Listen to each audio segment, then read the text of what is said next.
Hello everyone. आज हम start करने वाले हैं Venn diagram based question. Generally हमारे पास ये क्वेश्चन दो टाइप के बनते हैं। जैसे हमने क्लास में पूछा कि कितने प्रतिशत विद्यार्थी ऐसे हैं या कितने बच्चे हॉकी खेलना पसंद करते हैं, तो सामने से जवाब आया कि 60% विद्यार्थी ऐसे हैं जिन्होंने इस गेम को खेलने के लिए अपने हाथ ऊपर किए। अगली बार क्वेश्चन पूछा गया कि बताओ कितने प्रतिशत विद्यार्थी ऐसे हैं या कितने स्टूडेंट्स यहाँ ऐसे बैठे हुए हैं जिन्हें क्रिकेट खेलना पसंद है। तो इस बार जब क्लास में बच्चों ने हाथ खड़े किए तो काउंट करने पे पता लगा ऐसे बच्चे 70% हैं। और इस गेम के अंदर हर किसी को पार्टिसिपेट करना ज़रूरी है। इट मीन्स हम उस केस की बात कर रहे हैं जहाँ पर या तो स्टूडेंट्स हॉकी खेलेगा या स्टूडेंट्स क्रिकेट खेलेगा या फिर दोनों गेम खेलेंगे। मतलब यहाँ पर ना खेलने का ऑप्शन नहीं है। तो हमने बोला हॉकी खेलने वाले 60% मिल गए, क्रिकेट खेलने वाले 70% मिल गए। जब इन दोनों को ऐड किया गया तो पता लगा क्लास के अंदर बच्चों की संख्या 130% आ रही है, जबकि परसेंटेज के अंदर तो मान 100% होता है कि पूरा मान 100% है। तो ये 130% आने का मतलब क्या हुआ कि हमारे पास 30% बच्चे ज़्यादा आ रहे हैं। और 30% बच्चे ज़्यादा इसलिए आ रहे हैं क्योंकि 30% बच्चे ऐसे होंगे जिन्होंने हाथ यहाँ पर भी खड़ा किया होगा, हाथ यहाँ पर भी खड़ा किया होगा, जिनकी काउंटिंग हमने 2 बार कर ली है। मतलब ऐसा कह सकते हैं कि वो जो 30% एक्स्ट्रा है वो दिखाता है हमें उन दोनों पार्ट को कि 30% बच्चे दोनों गेम खेलते हैं कॉमन वाले पार्ट को। तो जब भी हमें जोड़ने पर मान 100 से ऊपर मिलेगा वो वाला पार्ट हमेशा उनके कॉमन पार्ट को दिखाएगा। अब देखो हमसे क्वेश्चन जो पूछता है एग्जामिनर, वो क्या पूछ सकता है कि बताओ ऐसे कितने स्टूडेंट्स हैं जो केवल हॉकी खेलते हैं। मैंने बोला हॉकी खेलने वाले हमारे पास 30% स्टूडेंट्स आ रहे हैं, लेकिन अगर हम बात करें केवल हॉकी की तो केवल हॉकी का मतलब है जो क्रिकेट बिल्कुल भी नहीं खेलते हैं। हमारे पास हॉकी खेलने वाले 60% है, लेकिन इसमें 30% स्टूडेंट्स कॉमन भी हैं जो क्रिकेट भी खेलते हैं। तो अगर हम बात करें ओनली हॉकी की तो इस 60% में से 30% को माइनस कर देंगे तो हमें केवल हॉकी का मान मिल जाएगा 30%। अगर ये पूछा जाए केवल क्रिकेट कितने लोग खेलते हैं तो क्रिकेट खेलने वाले 70%, लेकिन कॉमन आ रहे हैं 30%। तो जब इसको माइनस करेंगे तो ये डेटा मिल जाएगा आपको केवल क्रिकेट खेलने वालों का। देखो इसको हम वेन डायग्राम के थ्रू भी समझ सकते हैं। हमने बोला हमारे पास ये 2 मान है, एक हॉकी का और एक क्रिकेट का। इन दोनों का कंबाइंड जो मान मिलेगा वो 100% आना चाहिए। हमने बोला हॉकी वाले 60%, यानी कि 60 आ रहा है पूरा का पूरा पार्ट, ये वाला मान 70%, जोड़ने पर आ रहा है 130, तो जो एक्स्ट्रा आ रहा है 30%, ये पार्ट आ रहा है आपका ये वाला पार्ट जो इनके बीच कॉमन है। अगर ये पूछा जाए केवल हॉकी कितने लोग खेलते हैं तो केवल हॉकी का मतलब है आपके पास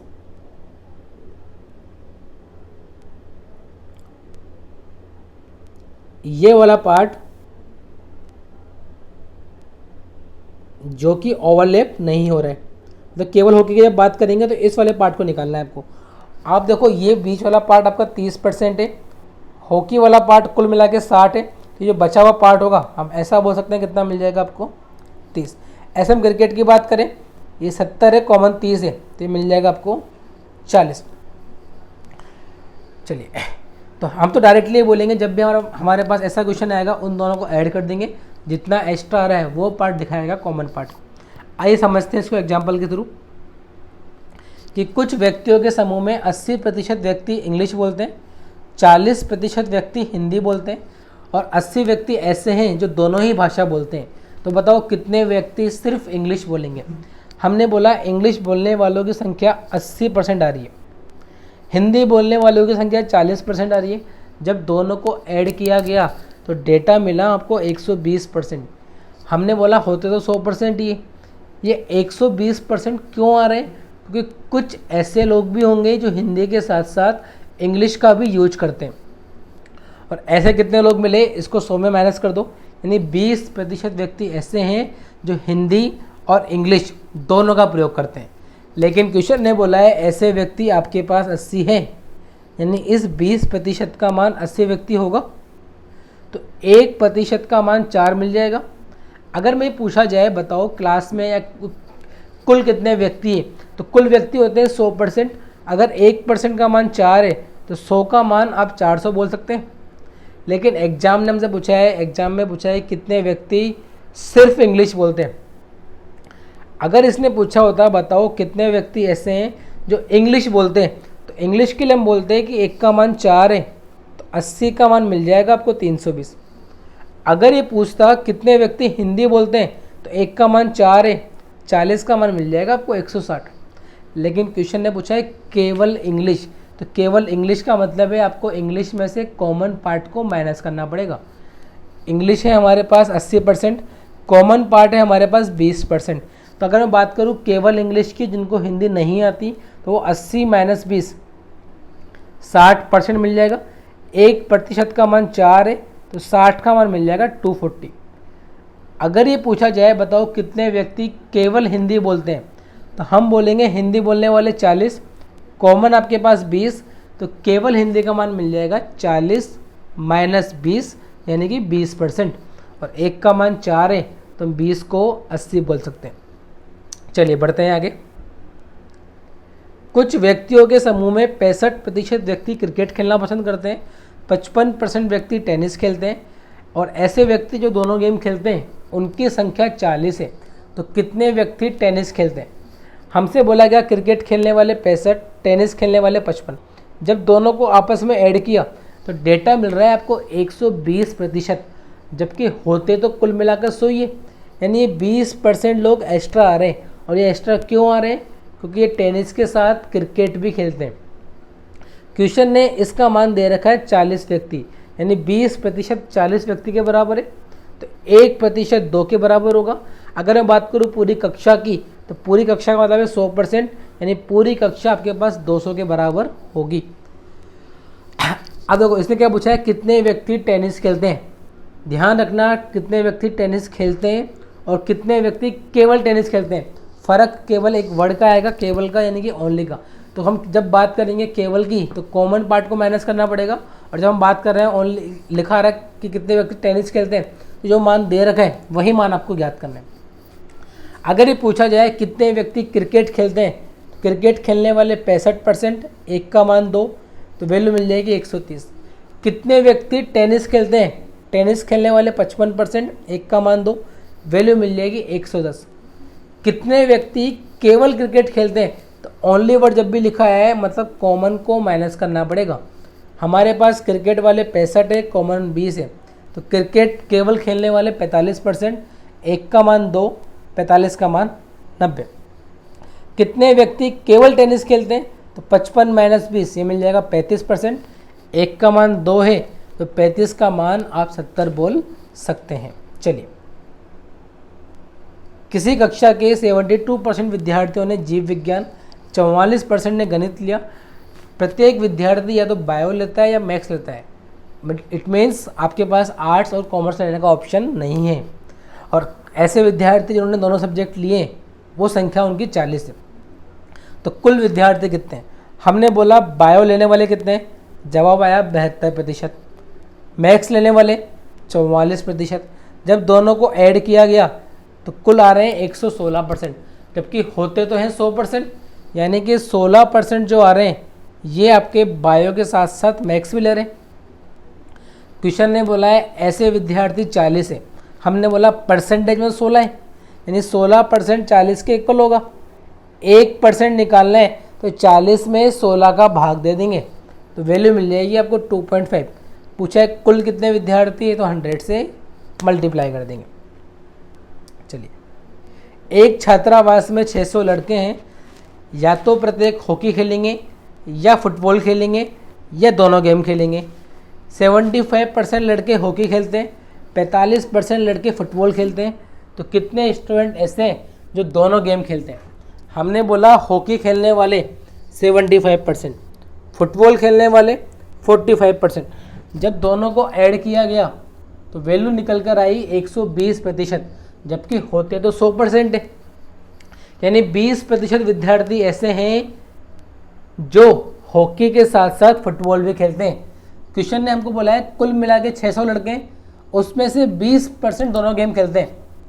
मैंने बोला इस बार हमें जो डेटा दे रखा है वो कुल लड़कों का दे रखा है 600 लड़के।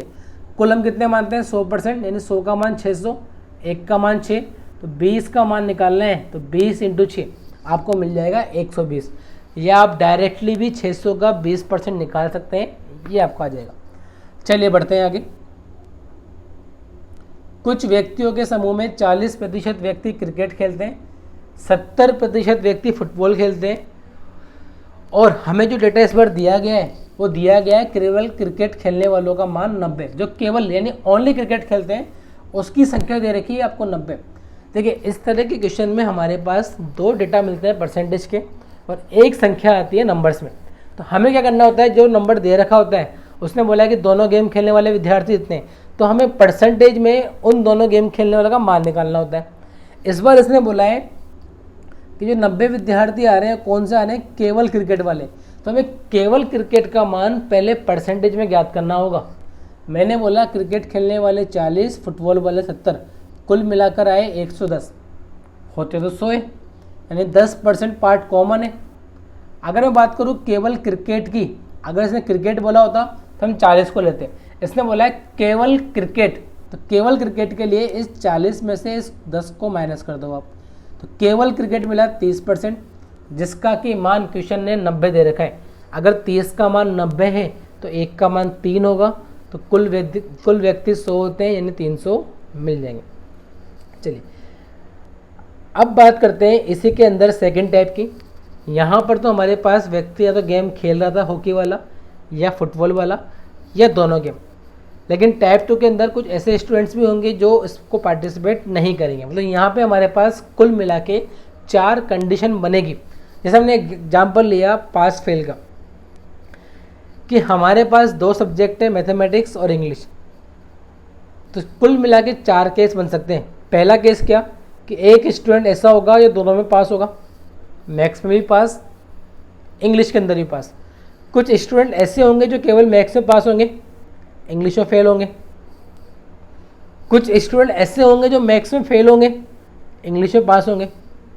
और कुछ नालायक स्टूडेंट ऐसे भी होंगे जो दोनों में फेल होंगे। इन सभी का मान जो मिलेगा वो कुल मिला के 100% होगा, क्योंकि हम उसी में बच्चों को बांट रहे हैं।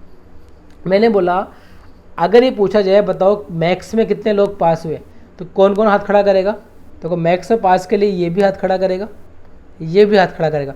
मतलब फर्स्ट और सेकंड रो के जो लोग हैं वो हाथ खड़ा करेंगे जब हम बात करेंगे मैथ्स में कितने लोग पास हुए। अगर मैं पूछूँ कितने लोग इंग्लिश में पास हुए, तो इंग्लिश के लिए यहाँ से भी हाथ खड़ा होगा, यहाँ से भी हाथ खड़ा होगा, यानी फर्स्ट और थर्ड खड़ा होगा। अगर देखा जाए कि पास कितने लोग हुए, तो पास वाला जो डेटा आपको दे रखा है, पास हुए फर्स्ट सेकंड थर्ड, तो फेल तो केवल ये, यानी पास का मतलब है जब अगर हमें निकालना है कि कुल कितने बच्चे पास हुए, तो पास के लिए हम बोलेंगे first plus second plus third. लेकिन यहाँ जब देखा हमने कि मैथ्स और इंग्लिश में आप जोड़ रहे हैं, तो एक 1 आपके पास 2 बार आ रहा है, यहाँ पर भी और यहाँ पर भी। इट मीन्स अगर हमें निकालना है कि एक्चुअल पास कितने हुए, तो मैं मैथ्स में पास प्लस इंग्लिश में पास, उसमें घटाना होगा दोनों में जो पास हुए, क्योंकि ये वाला डेटा 2 बार काम में आ रहा है। अगर मैं बात करूँ ऐसे फेल के लिए कि कितने लोग मैथ्स में फेल हुए, तो मैथ्स में फेल हुए थर्ड और फोर्थ वाला पार्ट। कितने लोग इंग्लिश में फेल हुए, तो ये वाले पार्ट। तो इसके अंदर भी आपका ये वाला जो मान आ रहा है फोर्थ वाला, ये 2 बार आ रहा है। तो अगर हम बात करें एक्चुअल कितने लोग फेल हुए, तो हमें इस बोथ फेल को माइनस करना पड़ेगा। माइनस क्यों कर रहे हैं हम लोग, क्योंकि ये मान 2 बार काउंट हो रहा है, इसलिए उसको 1 बार हटा रहे हैं। आइए समझते हैं इसको एग्जाम्पल के थ्रू। एक परीक्षा में 58% छात्र इंग्लिश में, 37% छात्र गणित में और 19% छात्र दोनों में फेल हो गए। तो बताओ कितने % छात्र पास होंगे। दोनों विषय का मतलब यहाँ पे वही है कि कुल कितने लोग पास हुए। इस बात से आपको कन्फ्यूजन नहीं होना है। यहाँ पे जब भी बात होगी पास की या फेल की होगी, तो कुल पास या दोनों में पास का मतलब है एक्चुअल में कितने लोग पास हो रहे हैं, यानी फर्स्ट सेकंड थर्ड की बात कर रहा है। हमने बोला इंग्लिश में फेल हुए 58%, मैथ्स में फेल हुए 37%, दोनों में फेल हुए 19%। ये वाला डेटा 2 बार ऐड हुआ है, यहाँ पर भी और यहाँ पर भी। अगर ये डेटा फेल का दे रखा है, तो मुझे निकालना है एक्चुअल में कितने लोग फेल हुए। तो फेल कितने लोग होंगे कि आप इन दोनों को ऐड कर दो और इसमें से इसको माइनस कर दो। माइनस क्यों कर रहे हैं? क्योंकि इस डेटा को हमने 2 बार ऐड किया हुआ है। तो वैल्यू मिलेगी 76% लोग फेल हो रहे हैं। अगर 76% लोग फेल हो रहे हैं तो बचे हुए लोग पास कहलाएंगे, यानी 100 में से माइनस कर देंगे तो वैल्यू मिल जाएगी आपको 24%। जब भी हम इस तरह के क्वेश्चन को सोल्व करेंगे, या तो हम क्वेश्चन को करेंगे सभी को पास बना के, या हम क्वेश्चन को तीनों को फेल करके भी कर सकते हैं। जैसे हमारे पास डेटा तीनों में सेम था, फेल फेल फेल का, तो मैं इस क्वेश्चन को पास करके भी कर सकता हूँ। तो कैसे करेंगे? 58% फेल है तो 42% पास होंगे। 37% फेल है तो 63% लोग पास होंगे। और 19% फेल है तो 81% लोग पास होंगे। अब देखो ये तीनों डेटा पास पास का आ रहा है, यानी यहाँ से हम एक्चुअल में निकालेंगे एक्चुअल में कितने लोग पास हुए। पास के लिए आप बोलोगे इन दोनों को ऐड कर दो और इस वाले पार्ट को माइनस कर दो। तो यहाँ से आप डायरेक्टली बोल सकते हो ये डेटा कितना मिल जाएगा आपको, 24%। मतलब इस टाइप की जब हम बात करेंगे तो हमें बस एक बात ध्यान रखनी है कि इन तीनों का मान सेम हो, या तो तीनों पास होंगे या तीनों फेल होंगे, और कॉमन पार्ट को माइनस कर देंगे। चलिए समझते हैं वापस से। एक परीक्षा में 40% छात्र मैथ्स में, 50% छात्र इंग्लिश में पास हुए, 85% छात्र दोनों में पास हो रहे हैं। तो बताओ कुल कितने छात्र सम्मिलित हुए यदि 40 छात्र दोनों में सफल होते हैं। दोनों में सफल का मतलब एक्चुअल में ये डेटा जो आपको दे रखा है ये एक्चुअल पास का मान दे रखा है। आप ऐसा मत कर देना कि 85% का मान 40 कर दे, इसकी लैंग्वेज हल्की सी डिफरेंस है। ये 40 छात्र दोनों में पास का मतलब है एक्चुअल इतने लोग पास हुए। हमने बोला मैथ्स में पास 40%, इंग्लिश में पास 50%, बोथ 85। मतलब ये वाला डेटा यहाँ पर भी ऐड हुआ है, यहाँ पर भी ऐड हुआ है, ऐसा बोल सकते हैं। ठीक है। तो अगर मैं बात करूँ एक्चुअल पास कितने लोग हुए, तो 40 + 50 और माइनस कर देंगे 85 को, यानी 5% लोग पास हो रहे हैं। इस 5% का मान 40 दे रखा है, एक का मान 8 मिल जाएगा, तो 100 का मान कितना मिल जाएगा आपको, 800 मिल जाएगा। हालांकि ऐसा पॉसिबल नहीं है भैया। आप देखो अगर 85% लोग ऐसे हैं जो दोनों में पास आ रहे हैं, लेकिन यहाँ मैथ्स में कितने लोग पास आ रहे हैं, केवल 40, जबकि 85 लोग पास आ रहे हैं, तो क्वेश्चन बनना पॉसिबल नहीं है। लेकिन इस तरह का जो डेटा दे रखा है उसके अकॉर्डिंग हमारा जो आंसर आएगा वो कितना मिल जाएगा आपको, 800। किसी परीक्षा में 80% उम्मीदवार इंग्लिश में, 85% गणित में पास हुए, जबकि 75% लोग दोनों में पास हो रहे हैं। क्वेश्चन ने बोला है दोनों में जो फेल हो रहे हैं वो 45 है। तो बताओ कुल विद्यार्थी कितने होंगे। हमने बोला इंग्लिश में पास 80, मैथ्स में पास 85, दोनों में पास 75। अगर एक्चुअल पास निकालने हैं तो एक्चुअल पास के लिए इन दोनों को ऐड कर दो और कॉमन पार्ट को माइनस कर दो, तो वैल्यू आ रही है 90%। ये 90% लोग एक्चुअल में पास हुए हैं, तो फेल कितने लोग होंगे, 10%। इस 10% का मान क्वेश्चन ने 45 दिया हुआ है, कुल होता है 100%, यानी कि 450। आप इस क्वेश्चन को फेल बना के भी कर सकते हैं। देखिए मैंने बोला 80% पास है तो फेल कितने मिलेंगे, 20%। 85% पास है तो फेल कितने मिलेंगे, 15%। 75% पास है तो फेल कितने मिलेंगे, 25%। ये वाला पार्ट कॉमन है जो यहाँ पर भी आ रहा है, यहाँ पर भी आ रहा है। तो आप क्या करें, इन दोनों को ऐड करके इसको माइनस कर दें। तो 20 + 15 35 - 25, यानी 10% लोग फेल हो रहे हैं, और क्वेश्चन ने फेल का मान दे रखा है 45। चलिए बढ़ते हैं आगे। एक परीक्षा में 75% छात्र इंग्लिश में, 60% गणित में पास होते हैं, 25% नालायक दोनों में फेल हो गए, और कुल बता रखा है कि कुल जो पास हुए वो 240 विद्यार्थी हैं। बताओ कुल छात्र कितने होंगे। हमने बोला है इंग्लिश में पास 75, मैथ्स में पास 60%, लेकिन फेल दे रखे हैं 25। हमें इन तीनों डेटा को सेम करना है, तो हमने क्या करा है, इस फेल को पास बना दिया। भाई 25 फेल है तो पास कितने होंगे, 75। अब ये तीनों पास पास आ रहे हैं, इट मीन्स जो डेटा निकलेगा एक्चुअल पास का निकल जाएगा कि एक्चुअल में कितने लोग पास हुए। हमने क्या बोला, इन दोनों को ऐड कर दो और इस वाले पार्ट को माइनस कर दो। 75 + 60 - 75, तो डेटा आ रहा है 60%। क्वेश्चन ने बोला है पास होने वाले विद्यार्थी 240 है, हमारे अकॉर्डिंग 60% है, तो एक का मान मिल जाएगा आपको 4, तो 100 का मान मिल जाएगा आपको 400। हम इस क्वेश्चन को फेल से भी कर सकते हैं। देखो 75% लोग इंग्लिश में पास हैं तो फेल कितने मिल जाएंगे, 25%। 60% लोग मैथ्स में पास हैं तो फेल कितने मिल जाएंगे, 40%, दोनों में फेल दे रखे हैं आपको 25%। अगर मैं बात करूँ एक्चुअल फेल कितने होंगे, यहाँ पे डेटा फेल का है तो हम इसे ज्ञात कर सकते हैं कितने लोग फेल हुए हैं। तो 25 + 40 इन दोनों को ऐड किया आपस में और कॉमन को माइनस कर दिया, 25 से 25 कट जाएगा, यानी फेल हो रहे हैं 40%। तो पास कितने होंगे, 100 में से माइनस कर देंगे, कुल मिला के हमारे पास 100%। और इस 60 का मान दे रखा है आपको 240। चलिए बढ़ते हैं आगे। क्वेश्चन ने बोला है मैथ्स में 45% लोग फेल होते हैं, इंग्लिश में 35% लोग फेल होते हैं और दोनों में 90% लोग पास होते हैं। और जो एक्चुअल पास है उसका मान दे रखा है आपको 90 विद्यार्थी। क्या इतने विद्यार्थी एक्चुअल में पास हुए? हमने बोला तीनों को सेम करना पड़ेगा, तो इस पास को मैंने फेल बनाया। 90 पास है तो फेल कितने मिल जाएंगे मेरे को, 10%। मैंने बोला इन दोनों को ऐड कर दो, तो फेल निकालने के लिए 45 + 35 और 10 को माइनस कर दिया हमने। यहाँ से पता लगा कि वैल्यू आ रही 70%।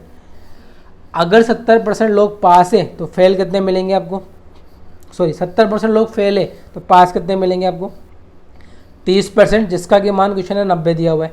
तो 1 का मान 3, तो 100 का मान कितना मिल जाएगा आपको, 300। चलिए बढ़ते हैं इसके लास्ट क्वेश्चन की तरफ। इंग्लिश बोलने वाले विद्यार्थियों की संख्या 70%, हिंदी बोलने वाले विद्यार्थियों की संख्या 65% और दोनों भाषा नहीं बोलने वालों की संख्या 27%। क्वेश्चन ने बोला है जो लोग भाषा नहीं बोलते हैं उनका मान 76 है। ठीक है, ध्यान रखना इस वाले डेटा का मतलब यहाँ पे लिखा हुआ है बोथ नॉन स्पीक, ये मान कभी भी इसके इक्वल नहीं होता। इसका मतलब है इतने लोग भाषा बोलते ही नहीं है। ठीक है, और ये दोनों भाषा नहीं बोलते। हमने बोला तीनों को सेम करो, ये बोलने वाले लेकिन ये नहीं बोलने वाले। अगर नहीं बोलने वाले 27 है तो बोलने वाले कितने होंगे, 73। अब देखो इंग्लिश बोलने वाले, हिंदी बोलने वाले, दोनों बोलने वाले, तो स्पीक का मान मिल जाएगा आपको 70 + 65 और कॉमन को माइनस कर दो। कॉमन को माइनस इसलिए कर रहे हैं क्योंकि ये वाला मान 2 बार ऐड हो चुका है। तो बोलने वाले आ रहे हैं 62%, तो नहीं बोलने वाले कितने मिल जाएंगे आपको, 38। क्वेश्चन ने बोला नहीं बोलने वाले जो विद्यार्थी है वो 76 है, यानी 38 का मान 76, 1 का मान 2, हम 100 का मान कितना बोल सकते हैं इसको, 200। तो हमारे पास पहले टाइप के अंदर ऐसे विद्यार्थी आएंगे या ऐसे स्टूडेंट्स आएंगे जो दोनों में पार्टिसिपेट कर रहे हैं, उनके पास ना बोलने का ऑप्शन नहीं है, तो वहाँ पर ऐड करने पर हमेशा मान 100 से ऊपर आएगा और जितना 100 से ऊपर आ रहा है वो पार्ट दिखा रहा है कॉमन पार्ट को। जब हम बात करते हैं टाइप 2 के अंदर, तो यहाँ पर हम क्या करेंगे, हमें पहले तीनों के वेरिएबल को सेम करना है, तीनों को पास करना है या तीनों को फेल करना है और ऊपर के दोनों पार्ट को जोड़कर कॉमन को माइनस कर देंगे, तो हमें उससे एक्चुअल पास मिल जाएगा या एक्चुअल फेल मिल जाएगा। आई होप आपको ये पार्ट समझ में आया होगा। Thank you so much.